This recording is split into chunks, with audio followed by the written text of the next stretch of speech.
भक्तों, आइए मां शैलपुत्री की पवन कथा शुरू करते हैं। हिमालय की पुत्री मां के इस अद्भुत स्वरूप को प्रणाम करें। आइए हम सब मिलकर मां के इस दिव्य स्वरूप का ध्यान करते हैं। मेरे साथ आप भी अपनी आंखें बंद करके इस मंत्र को दोहराएं। वंदे वंचितलाभाय चंद्र आर्धकृत शेखरम वृषरुदम शूलधरम शैलपुत्रीं यशस्विनीं ओम शैलपुत्र्याय नमो नमः।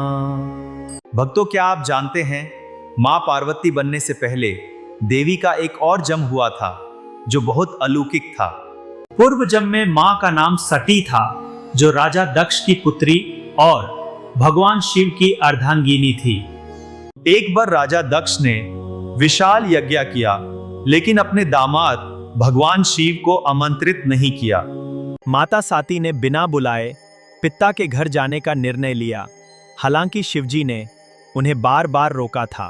वहां पहुंचकर सत्य ने देखा कि उनके पति महादेव का भ्रे सभा में घोर अपमान किया जा रहा है। अपने पते का अपमान मां से जरा भी साई ना हुआ।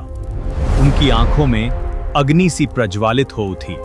जहां मेरे शिव का अपमान हो, वहां सटे का शरीर एक क्षण भी नहीं रुक सकता। भक्तों, अब माँ की ललकार सुनो। ये शरीर भले ही दक्ष की पुत्री का हो, पर मेरी आत्मा और प्राण सदा शिव के हैं। जय मां शक्ति। मैं इस अपवित्र यज्ञ को त्याग करके अपने सत्या और पते धर्म की रक्षा करती हूँ। जय मां।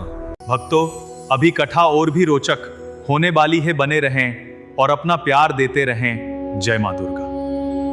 सबके सामने मां ने एक अद्भुत और रहस्यमय आवाज में कहा, मैं प्रतिज्ञा करती हूँ और अपनी योग अग्नि का आह्वान करती हूँ।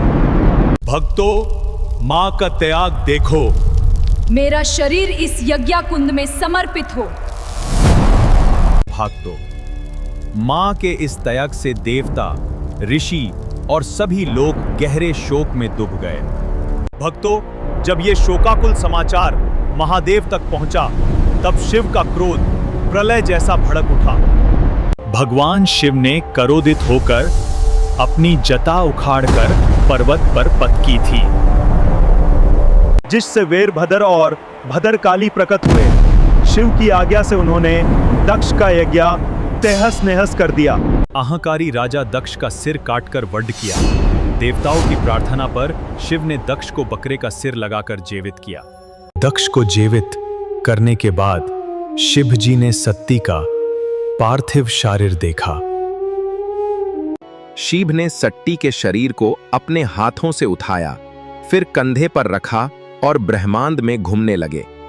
देवी सती के वियोग में शिवजी ने क्रोध और शोक में प्रलयकारी तांडव शुरू कर दिया।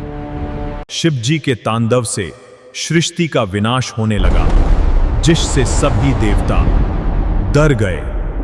सृष्टि को बचाने के लिए विष्णु जी ने अपने सुदर्शन चक्कर से माता सती के देह को विभाजित कर दिया। माता के शरीर के आंग धीरे धीरे पृथ्वी पर 51 अलग अलग जगहों पर गिरे। जब शिवजी के कंधे का भार हट गया, तब उनका क्रोध शांत हुआ और उन्हें सत्या का ज्ञान हुआ। जिन 51 स्थानों पर माता के अंग गिरे, वहां शक्तिपीठ की स्थापना हुई।